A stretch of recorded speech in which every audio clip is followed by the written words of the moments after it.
आप सभी व्यूअर को मेरा नमस्कार, आदाब एवं सत श्री अकाल। मैं डॉक्टर विजय वर्मा और आप देख रहे हैं आपका अपना चैनल बेट हेल्थ केयर। आज की वीडियो में हम आपको ये बताएंगे, अगर इस तरीके का केस आपको फील्ड में मिलता है तो उसको आपको कैसे अप्रोच करना है। इस केस में सबसे पहले हम ये समझते हैं कि इस एनिमल्स में क्या क्या कॉम्प्लिकेशंस हुई थी। सबसे पहला जो डिस्टोकिया था वो काफ़ी टिपिकल टाइप का था, जैसा कि ओनर ने बताया, और जिस तरीके से इसके बच्चे को, मरे हुए बच्चे को खींच के निकाला गया और उसके बाद उसकी जो यूट्रस थी, उसकी जो दुर्दशा थी, उसको देख करके लगता है कि इसमें जो डिस्टोकिया था वो काफ़ी कॉम्प्लिकेटेड था। आगे बढ़ने से पहले यदि अभी तक आपने हमारे चैनल को सब्सक्राइब नहीं किया है तो उसको सब्सक्राइब ज़रूर कर लें, साथ में बेल आइकन को ज़रूर प्रेस कर दें ताकि कोई भी इन्फॉर्मेटिव वीडियो हमारे चैनल पर अपलोड हो उसका नोटिफिकेशन आपको तुरंत मिल जाए। इस वीडियो के माध्यम से हमारे जितने भी न्यू फील्ड वेटनेरियन हैं, मैं उन सभी को बताना चाहता हूं कि फील्ड कंडीशंस में इस तरीके का प्रोलैप्स जब भी आपको मिले तो आप उसमें बेसिकली दो कैटेगरी में डिवाइड कर लीजिएगा। एक कैटेगरी का जो आपको केस मिलेगा उसमें आप देखेंगे कि सारा का सारा कैरेंकल्स वाला जोन आपको दिखाई पड़ेगा। जो कैरेंकल्स वाला जोन रहता है, इसमें क्या होता है कि यूट्रस जो होता है सर्विक्स के रास्ते से पूरी तरीके से उल्टा हो जाता है, मतलब जो अंदर वाला पार्ट होता है वो बाहर आ जाता है। एक प्रोलैप्स का केस आपको ऐसा मिलेगा जो मैं आज के लगभग शायद एक हफ्ता के पहले मैंने एक ऑपरेशंस किया था, उसमें देखेंगे कि यूट्रस पूरी तरीके से बाहर आ जाता है लेकिन कोई भी कैरेंकल वाला पार्ट आपको देखने को नहीं मिलेगा। ये कंडीशंस आपको तब मिलेगा जब आपको जो फॉर्निक्स वेजाइना वाला पोर्शन होता है, अगर वहाँ से किसी भी कारणवश रप्चरिंग होती है तो उस रास्ते से जो यूट्रस होता है वो बाहर आ जाता है। इसके अलावा जो तीसरी कैटेगरी का आपको प्रोलैप्स देखने को मिलेगा कि इसमें आपको कुछ पोर्शंस में आपको कैरेंकल्स दिखाई पड़ेगा और कुछ पोर्शंस में आपको यूट्रस की वाल दिखाई पड़ेगी, और वो भी अंदर वाले कैरेंकल साइड वाली नहीं, उसके अपोजिट साइड वाली। ये कंडीशंस आपको तब देखने को मिलेगा जब हमारा डिस्टोकिया हैंडल करने वाला व्यक्ति बहुत ही रफली हैंडल करेगा। इस कंडीशंस में जो यूट्रस होती है, उसकी जो वाल होती है वो रप्चर हो जाती है। जैसा कि इस वीडियो में आप देख रहे हैं कि इसमें यूट्रस 3 जगह से फटा हुआ है।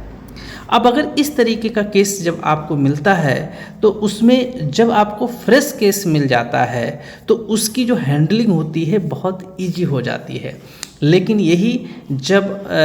पुराना हो जाता है या जब बहुत देरी हो जाती है तो इसमें क्या होता है, इन्फ्लामेशन आना शुरू हो जाता है और साथ में जो वहाँ का टिश्यू होता है वो फ्रेजाइल होना शुरू हो जाता है, क्योंकि उसमें इन्फेक्शन सेटअप होने लगता है।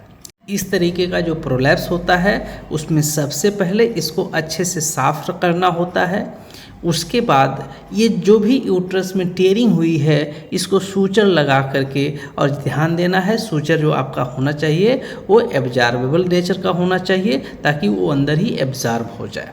इसके बाद जब आप प्रॉपरली उसको सूचर कर लें तो उसके जो यूरिनरी ब्लैडर है उसमें एक कैथेटर डाल करके उसके यूरिनरी ब्लैडर को खाली कर लें,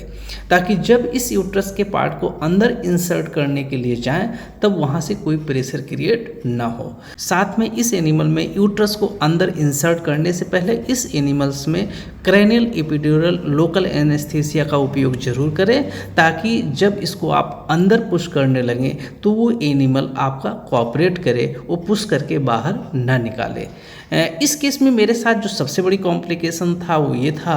कि इस एनिमल्स का टिश्यू इतना फ्रेजाइल हो गया था कि जब मैं सूचर करने के लिए जा रहा था तो सही से सूचर नहीं कर पा रहा था, उसमें टीयरिंग हो जाती थी।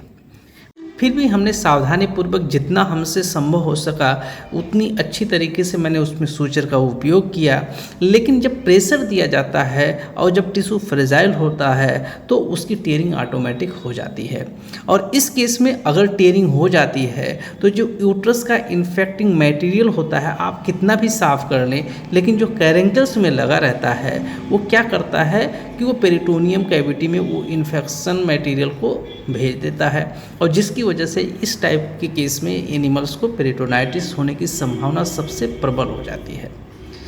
इसीलिए इस टाइप के जो एनिमल्स होते हैं वो रिकवर नहीं होते हैं।